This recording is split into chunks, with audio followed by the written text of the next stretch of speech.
కానీ అధికార దాహంతో మోసపూరిత హామీలతో కాంగ్రెస్ ప్రభుత్వం అధికారంలోకి వచ్చింది. అధ్యక్ష, విషయం ఏమిటంటే ఇవన్నీ చెప్పాలంటే మా సమస్యలు చెప్పుకోవడానికి ఎవరి దగ్గర పోవాలో కూడా అర్థం కాని పరిస్థితి. ఎందుకంటే ఎస్సీ ఎస్టీ మైనారిటీ శాఖలకు మంత్రులు లేకపోవడం, మా వెనుకబడిన కులాలపై ఈ కాంగ్రెస్ ప్రభుత్వానికి చిత్తశుద్ధి ఎంత ఉందో రాష్ట్ర ప్రభుత్వానికి అర్థమవుతుంది, ప్రజలకు అర్థమవుతుంది. అధ్యక్ష, Chevella SC ST డిక్లరేషన్లో Congress party ఎన్నో హామీలను ప్రకటించింది. కానీ ప్రస్తుత బడ్జెట్లో కేటాయింపులు చూస్తే ఏ ఒక్క హామీ కూడా అమలు అయ్యే పరిస్థితి కనిపిస్తలేదు. మేము దళిత బంధు పేరుతో రాష్ట్రంలోని 40,000 మంది దళిత కుటుంబాలకు 10 లక్షల రూపాయల చొప్పున అధిక సాయం అందిస్తే కాంగ్రెస్ పార్టీ దానిని అంబేద్కర్ అభయహస్తం పేరుతో దళిత గిరిజనులకు 12 లక్షల రూపాయలు ఆర్థిక సాయం అందిస్తామని చెప్పి బడ్జెట్లో మాత్రం కేటాయింపులు చేయకుండా మోసం చేసింది. అధ్యక్ష, విద్యా జ్యోతుల పథకం పేరుతో 10వ తరగతి పాస్ అయిన విద్యార్థులకు 10,000 రూపాయలు, ఇంటర్ పాస్ అయిన విద్యార్థులకు 15,000 రూపాయలు, డిగ్రీ పాస్ అయిన విద్యార్థులకు 25,000 రూపాయలు, పీజీ పాస్ అయిన విద్యార్థులకు 1,00,000 రూపాయలు, పిహెచ్డి పాస్ అయిన విద్యార్థులకు 5 లక్షల రూపాయలు అందిస్తామని చెప్పి కేటాయింపులు మాత్రం చేయలేదు. ఈ పథకాలను ఎప్పుడు ఏ విధంగా అమలు చేస్తారో ప్రభుత్వాన్ని మీ ద్వారా కోరుతా ఉన్నాం. అదేవిధంగా మా అక్క చెల్లెలకు 18 సంవత్సరాలు పైబడి చదువుతున్న వాళ్లకు ఎన్నికల్లో చెప్పిన ఎలక్ట్రికల్ స్కూటర్స్ కూడా ఎప్పుడు ఇస్తారో ఈ సభ ద్వారా తేలాలని చెప్పేసి కోరుతా ఉన్నాం. అదేవిధంగా సంత్ సేవాలాల్ లంబాడా కార్పొరేషన్, తుకారాం ఆదివాసీ కార్పొరేషన్, ఎరుకుల కార్పొరేషన్ ఏర్పాటు చేసి ఏటా 500 కోట్ల నిధులు ఇస్తామని చెప్పి ఇవ్వలేదు.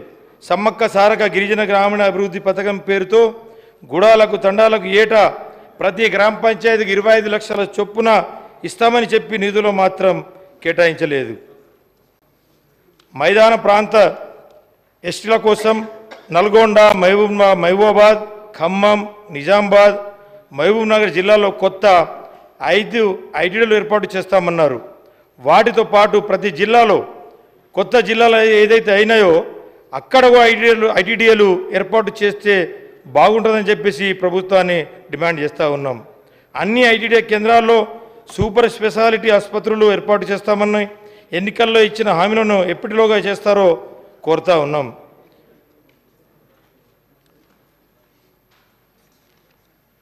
అదేవిధంగా ఆడపిల్ల పెళ్లి చేయాలంటేనే ఎంతో భారమయ్యే గిరిజన ఆదివాసీ సోదరులు కళ్యాణ లక్ష్మి పేరుతో 1,00,000 రూపాయల సాయం అందించి మేనమామగా ఆదుకున్న మా నాయకుడు కేసీఆర్ గారు. కానీ ఈ పథకానికి అదనంగా తులం బంగారం ఇస్తామని చెప్పి అధికారంలోకి వచ్చిన కాంగ్రెస్ ప్రభుత్వం 8 నెలలు అయినా ఇంకా అమలు చేయలేదు. కాబట్టి ఎప్పుడు ఇస్తారని మా గిరిజన అక్క చెల్లెలు ఎదురు చూస్తూ ఉన్నారు. ఎన్నికల మేనిఫెస్టోలో ఇళ్ల స్థలాలతో పాటు ఇల్లు మంజూరు చేస్తామని చెప్పిన ప్రభుత్వ స్థలాలు పంపిణీ విషయంలో కూడా నిర్ణయం తీసుకోలేదు. ఎస్సీ రిజర్వేషన్ల 18% పెంచుతామని హామీని అమలు చేయాలని కోరుతా ఉన్నాం. ఎస్సీ మాల మాదిగలతో పాటు ఇతర కులాలకు 3 కార్పొరేషన్లు ఏర్పాటు చేయడంతో పాటు ఏడాదికి ఒక కార్పొరేషన్కి 750 కోట్ల చొప్పున నిధులు మంజూరు చేస్తామని చెప్పిన వాగ్దానాన్ని బడ్జెట్లో ప్రస్తావించకపోవడం చూస్తుంటే ప్రభుత్వానికి హామీలపై ఉన్న చిత్తశుద్ధి అర్థమవుతుంది.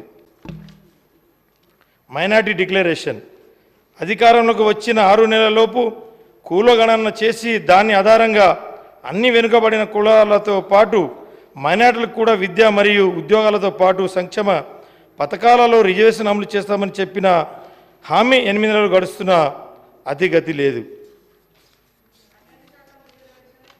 మైనార్టీ బడ్జెట్ 4,000 కోట్లకు పెంచి సబ్ ప్లాన్ అమలు చేస్తామని చెప్పి 2,258 కోట్లు మాత్రమే